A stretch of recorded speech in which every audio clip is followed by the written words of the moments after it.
जय जगन्नाथ। जय माँ हिंगुला। स्वामी लक्ष्मणानंद सरस्वती जन्म शतवार्षिकी महोत्सव समितिर अध्यक्ष सम्माननीय स्वामी जीवन मुक्तानंद जी, शतवार्षिकी महोत्सव उद्घाटन कार्यक्रम प्रमुख सम्माननीय स्वामी सच्चिदानंद जी महाराज, मान्यवर बाचस्पति ओडिशा विधानसभा श्रीमती शर्मा पाड़ी महोदया,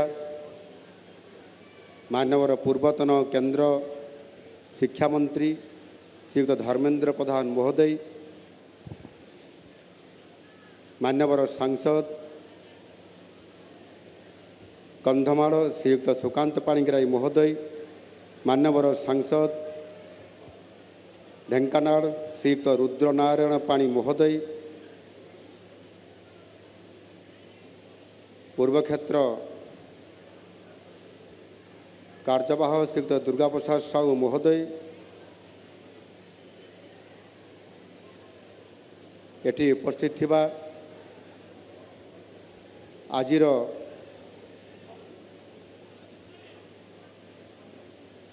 पूज्यपाद स्वामी लक्ष्मणानंद सरस्वती जी जन्मशत वार्षिकी अवसर रे एटी मंचरे उपस्थित थिबा समस्त अधिकारी वृंद, समस्त सम्माननीय साधु सन्थ वृंद एवं एटी उपस्थित थिबा ए अंचल समस्त गुरुजन,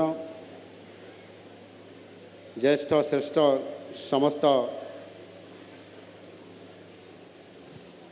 भाई भौणी माने,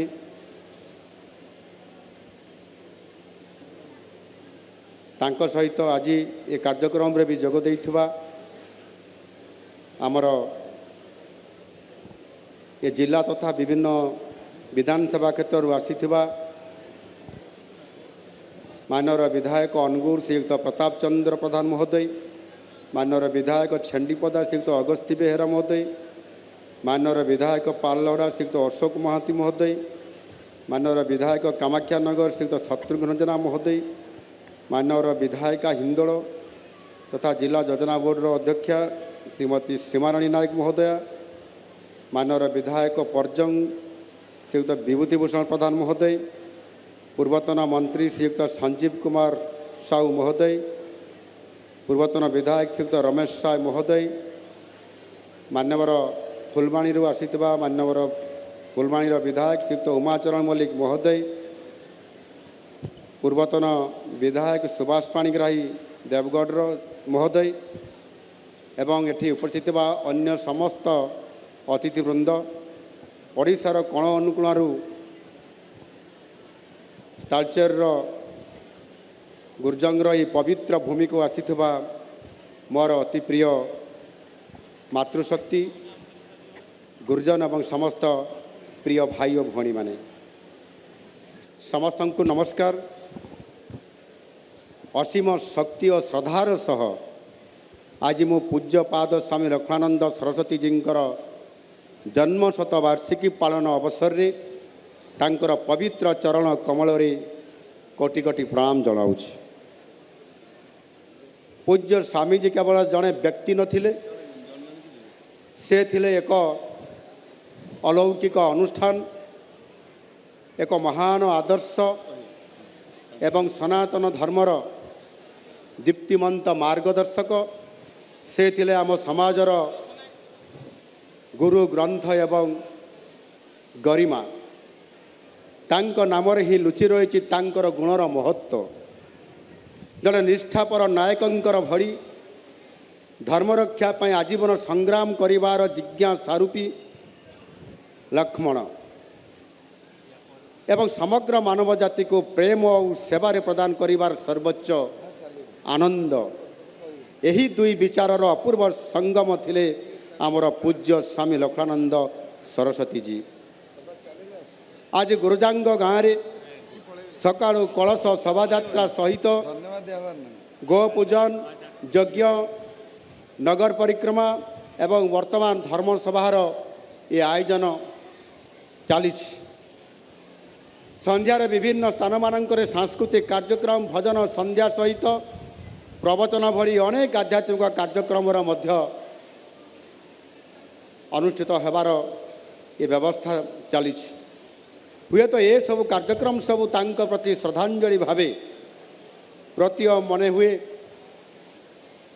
କିନ୍ତୁ ଏହା ପ୍ରକୃତରେ ସନାତନ ପାଇଁ ତାଙ୍କର ସେବା ତ୍ୟାଗ ଏବଂ ବଳିଦାନର ଇଏ ହେଉଛି ପ୍ରତୀକ। ଆଜିର ଆଧୁନିକ ଯୁଗରେ ଯେତେବେଳେ ସାଧାରଣ ଲୋକେ ସୁଖ ସୁବିଧା ଭୋଗବିଳାସ ପଛରେ ଗଡ଼ାଉଛନ୍ତି, ସେହି ସମୟରେ ସ୍ୱାମୀଜୀ ସବୁକିଛି ତ୍ୟାଗ କରି କନ୍ଧମାଳର ଦୁର୍ଗମ ଓ ଘଞ୍ଚ ଜଙ୍ଗଲ ଅଞ୍ଚଳରେ ରହିକରି କିଭଳି ଭାବରେ ଅସହାୟ ଲୋକଙ୍କର ସେବା କରିବାକୁ ନିଜ ଜୀବନର ବ୍ରତ ଭାବେ ଗ୍ରହଣ କରିଥିଲେ। ଆମେ ସମସ୍ତେ ତାଙ୍କରି ଯେତେବେଳେ ଇତିହାସ ତାଙ୍କର କାହାଣୀ ଆମେ ତାଙ୍କର ଜୀବନ ଚରିତ୍ର ଜାଣୁଛନ୍ତି, ସେତେବେଳେ ଆମେ ସମସ୍ତେ ଜାଣିପାରୁଛନ୍ତି। ସେ ସମୟରେ ସେଠାରେ ଥିଲା ନା ରାସ୍ତା, ନା ଥିଲା ବିଜୁଳି, ନା ଥିଲା ଶିକ୍ଷା, ନା ସ୍ୱାସ୍ଥ୍ୟର ବ୍ୟବସ୍ଥା। ସେହିଭଳି ଅତି ପ୍ରତିକୂଳ ପରିସ୍ଥିତିରେ ବି ସେ ହାର ମାନିନଥିଲେ। ସ୍ୱାମୀଜୀଙ୍କର ଚକାପାଦ ଓ ଜଳେଶପଟ୍ଟା ଠାରେ କନ୍ୟା ଗୁରୁକୁଳ ପ୍ରତିଷ୍ଠା କରି ବନବାସୀ ଝିଅମାନଙ୍କର ଭିତରେ ସଂସ୍କାର ଆଣିବା, ସେମାନଙ୍କୁ ସଂସ୍କୃତ ଶିକ୍ଷାରେ ଶିକ୍ଷିତ କରିବା ଏବଂ ସ୍ୱାବଲମ୍ବନ କରି ଗଢ଼ି ତୋଳିବାର ସେ ପଣ କରିଥିଲେ, ଶପଥ ନେଇଥିଲେ ଆଉ ଦାୟିତ୍ୱ ମଧ୍ୟ ନେଇଥିଲେ। ସ୍ୱାମୀଜୀ ଯେଉଁ ସଂସ୍କୃତିର ମଞ୍ଜି ବୁଣିଥିଲେ ତାହା ଆଜି ଏକ ବିଶାଳ ମହାଦ୍ରୁମରେ ପରିଣତ ହୋଇଛି। ଆଜି ବନବାସୀ ଅଞ୍ଚଳରେ ଲୋକେ ନିଜର ଜନଜାତୀୟ ପରମ୍ପରା ସଂସ୍କୃତି ଓ ସନାତନ ଧର୍ମକୁ ନେଇ ଗର୍ବ ଅନୁଭବ କରୁଛନ୍ତି। ଧର୍ମାନ୍ତରୀକରଣ ବିରୁଦ୍ଧରେ ସେ ଆରମ୍ଭ କରିଥିବା ସଚେତନତା ଆଜି ସମଗ୍ର ରାଜ୍ୟରେ ଏକ ଜାଗ୍ରତ ସନାତନୀ ସଂକଳ୍ପ ଭାବେ ଆଜି ଶୋଭା ପାଉଛି। ଜଳେଶପଟ୍ଟା ଓ ଚକାପଦ ଆଶ୍ରମରୁ ଶିକ୍ଷା ଲାଭ କରିଥିବା କନ୍ଧମାଳର କନ୍ୟାମାନେ ଆଜି ସମାଜର ବିଭିନ୍ନ କ୍ଷେତ୍ରରେ ନିଜର ପ୍ରତିଭା ଦେଖାଉଛନ୍ତି। ସ୍ୱାମୀଜୀଙ୍କର ଦ୍ୱାରା ଦିଆଯାଇଥିବା ସଂସ୍କାର ଓ ଶିକ୍ଷା ଆଜି ବି ନୂଆ ପିଢ଼ିକୁ ଆଜି ନିରନ୍ତର ଭାବରେ ମାର୍ଗଦର୍ଶନ କରି ଚାଲୁଛି।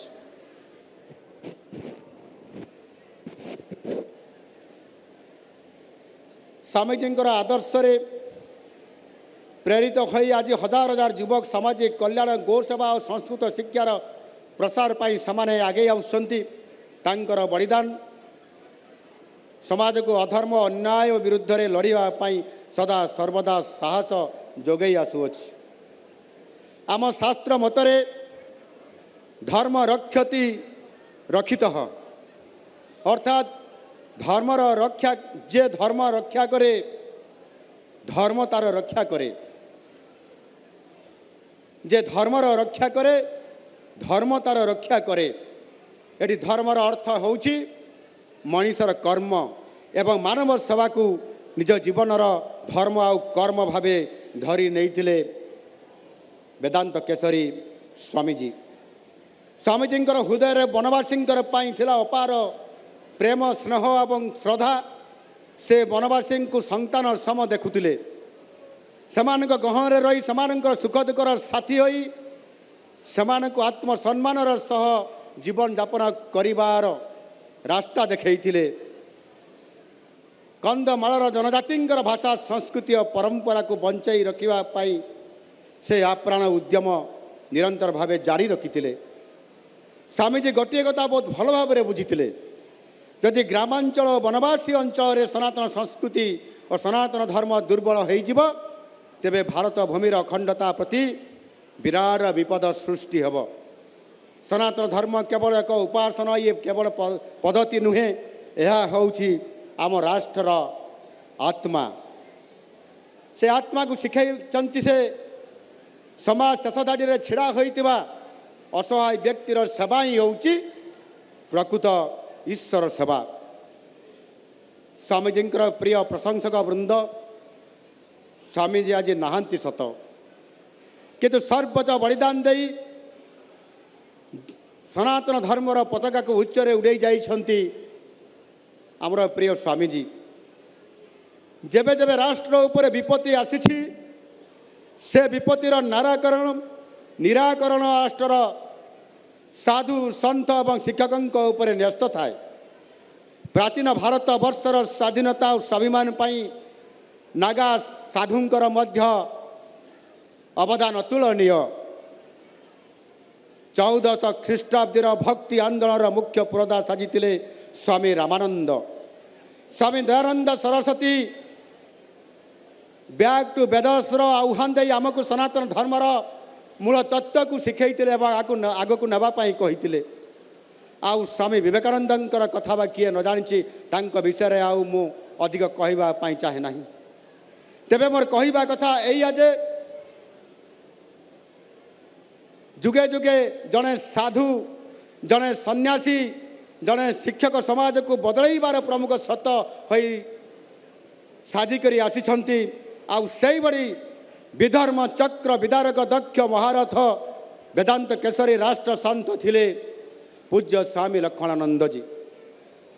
ଆଜି ଏହି ପବିତ୍ର ମଞ୍ଚରେ ମୁଁ ଅତ୍ୟନ୍ତ ଦୁଃଖ ଓ କ୍ଷୋଭର ସହ ଓଡ଼ିଶାବାସୀଙ୍କୁ ମନେ ପକାଇ ଦେବାକୁ ଚାହୁଁଛି ଯେ କିଭଳି ଭାବରେ 2008 ମସିହା ସେହି ଜନ୍ମାଷ୍ଟମୀର ପବିତ୍ର ରାତ୍ରିରେ ଜଣେ 80 ବର୍ଷର ନିରୀହ ବୃଦ୍ଧ ନିଷ୍କଳଙ୍କ ସନ୍ନ୍ୟାସୀଙ୍କୁ ନିର୍ଦ୍ଦୟ ଭାବେ କିଭଳି ଭାବରେ ହତ୍ୟା କରାଯାଇଥିଲା। ଓଡ଼ିଶାର ତତ୍କାଳୀନ ସରକାର ସ୍ୱାମୀଜୀଙ୍କୁ ସୁରକ୍ଷା ଦେବାରେ ସମ୍ପୂର୍ଣ୍ଣ ଭାବରେ ବିଫଳ ହୋଇଥିଲେ। ଏହା ବ୍ୟତୀତ ହତ୍ୟାକାଣ୍ଡ ପରେ ଦୋଷୀଙ୍କ ବିରୁଦ୍ଧରେ ଦୃଷ୍ଟାନ୍ତମୂଳକ ପଦକ୍ଷେପ ନେବାକୁ ମଧ୍ୟ ସେମାନେ ସମ୍ପୂର୍ଣ୍ଣ ଭାବରେ ଅବହେଳା ପ୍ରଦର୍ଶନ କରିଥିଲେ।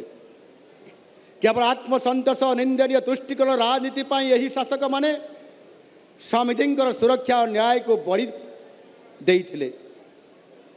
ସବୁଠାରୁ ଲଜ୍ଜାଜନକ ଓ ଚମକାଇ ଦେବା ଭଳି କଥା ହେଉଛି ସ୍ୱାମୀଜୀଙ୍କର ହତ୍ୟାକାଣ୍ଡର ତଦନ୍ତ ପାଇଁ ଗଠିତ ଜଷ୍ଟିସ୍ ମହାପାତ୍ର କମିଶନ ଏବଂ ଜଷ୍ଟିସ୍ ନାଇଡୁ କମିଶନଙ୍କର ଗୁରୁତ୍ୱପୂର୍ଣ୍ଣ ରିପୋର୍ଟ ଏବଂ ଫାଇଲ ଗୁଡ଼ିକୁ ଏକ ଷଡ଼ଯନ୍ତ୍ର ସ୍ୱରୂପ ଗାୟବ କରି ଦିଆଯାଇଥିଲା, ତାହା ସମ୍ପୂର୍ଣ୍ଣ ଭାବରେ ହଜେଇ ଦିଆଯାଇଥିଲା। ଲୋକସଭା ଭବନରୁ ସ୍ୱାମୀଜୀଙ୍କର ହତ୍ୟାକାଣ୍ଡର ତଦନ୍ତ ଫାଇଲ ହଜିବା ଇଏ କୌଣସି ହେଲେ କେବେ ହେଲେ ଇଏ ସାଧାରଣ ଅବହେଳା ହୋଇନପାରେ। ଏହା ଥିଲା ସ୍ୱାମୀଜୀଙ୍କୁ ଓ ସନାତନ ସମାଜକୁ ଆଘାତ ଦେଇଥିବା ଅପରାଧୀଙ୍କୁ ବଞ୍ଚାଇବା ପାଇଁ କରାଯାଇଥିବା ଏକ ସୁଚିନ୍ତିତ ସାଂଘାତିକ ଷଡ଼ଯନ୍ତ୍ର। ମୁଁ ଆଜି ଓଡ଼ିଶାର ମୁଖ୍ୟମନ୍ତ୍ରୀ ଭାବେ ଏହି ସଂକଳ୍ପପୂର୍ଣ୍ଣ ମଞ୍ଚରୁ ଆପଣମାନଙ୍କୁ ଏବଂ ସମଗ୍ର ଓଡ଼ିଶାର 4.5 କୋଟି ଜନସାଧାରଣଙ୍କୁ ଦୃଢ଼ ଆଶ୍ୱାସନା ଦେଉଛି, ସତ୍ୟର ଉନ୍ମୋଚନ ନିଶ୍ଚିତ ଭାବରେ ହେବ। ସ୍ୱାମୀଜୀଙ୍କର ରକ୍ତର ପ୍ରତ୍ୟେକଟି ଟୋପାକୁ ନ୍ୟାୟ ମିଳିବ।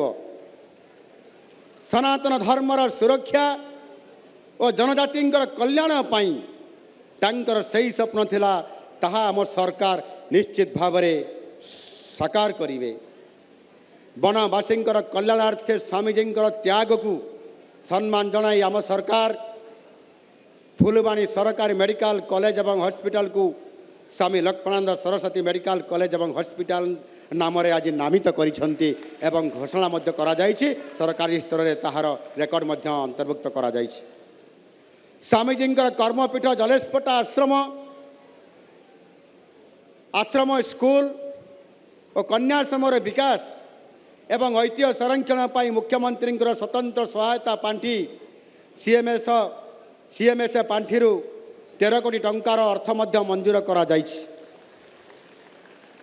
ଏଥିରେ 5 କୋଟି ଟଙ୍କା ବିନିଯୋଗରେ ଛାତ୍ରୀମାନଙ୍କର ପାଇଁ 300 ଆସନ ବିଶିଷ୍ଟ ଏକ ଛାତ୍ରୀ ନିବାସ ପ୍ରତିଷ୍ଠା କରାଯିବ।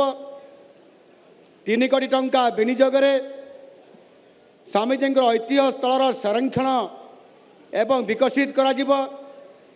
ଏହା ସହିତ ଜଲେଶପଟା ଆଶ୍ରମ ସ୍କୁଲ ଓ କନ୍ୟାଶ୍ରମ ଛାତ୍ରୀ ନିବାସକୁ ଜଳ ଯୋଗାଣ ପାଇଁ ମଧ୍ୟ ଏକ ମେଗା ରିଭର ଲିଫ୍ଟ ପ୍ରକଳ୍ପ ମଧ୍ୟ ଇଏ କାର୍ଯ୍ୟକାରୀ କରାଯିବ।